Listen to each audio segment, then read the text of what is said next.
Alright, so this is going to be a bit of a different video. So I'm going to talk about the use of magnets. So this is a set of magnets I've gotten from my train. It's actually taken from the train you see in my videos. So why am I not using these kind of magnets? Well, the simple reason is that I don't want to break them. They're quite expensive and maybe they would work good, but I think I would break them, and I think they are too valuable to use, even though they might work. The same goes with springs. There are a few types of Lego springs, as you know, and although these might work very well, I don't think they're strong enough, and I think they would break as well, which is not good, because I only have a few of them, and I only have a few of the magnets, so that's why I'm not using them. Although it's a really good idea to use magnets, I could use cheaper magnets or copper pipes and a permanent magnet, which in itself just slows down due to some induction property or law. So these springs could either be used in this direction, so when the cart goes down it hits it on the top and it compresses the spring, or it could be on the side. So think of it like if the cart comes down and it pushes the spring in on an angle. Last video I used these kind of plates on the side of the cart, and my idea from the beginning was that I put wheels catching it, and then through friction just makes it stop. So that's why I made these long thin plates. However, that did not work very well. It worked quite good at catching the elastic band, but due to the poor connection it flew off almost every time. So here's a few changes I've done. A few of you have commented to reduce the bouncing, the oscillation, I could use shock absorbents, which is a great idea. That's exactly what you use in, for example, cars. You use a set of springs and a shock absorber to reduce the oscillation.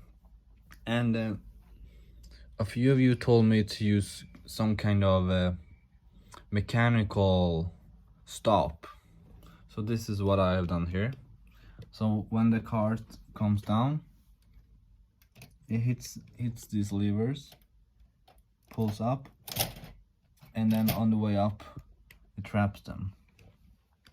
And I think this is a great idea.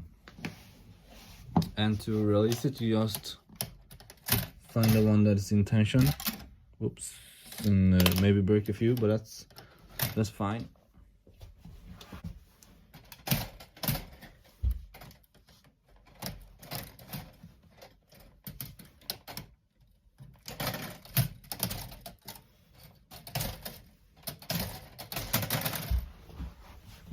Like that. It's a bit tricky, but it's alright. So why am I using elastic bands? Well, the main reason is because they are very cheap. So this is maybe 100 of them, very cheap. It doesn't really matter if I break them, which I've already done.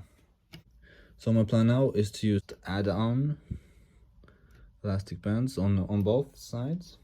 So maybe have a few long ones, a few short ones, just so when it comes down it won't stop too early, because I wanted to come down to the brakes. But what is this for? What do you think? So here I have a vertical tower, almost as high as the roof, and as you can see, the support is not symmetrical. Any ideas? So as I've said in the comments, this is only a tool for my next video. So what am I gonna use this for? So here's a little hint.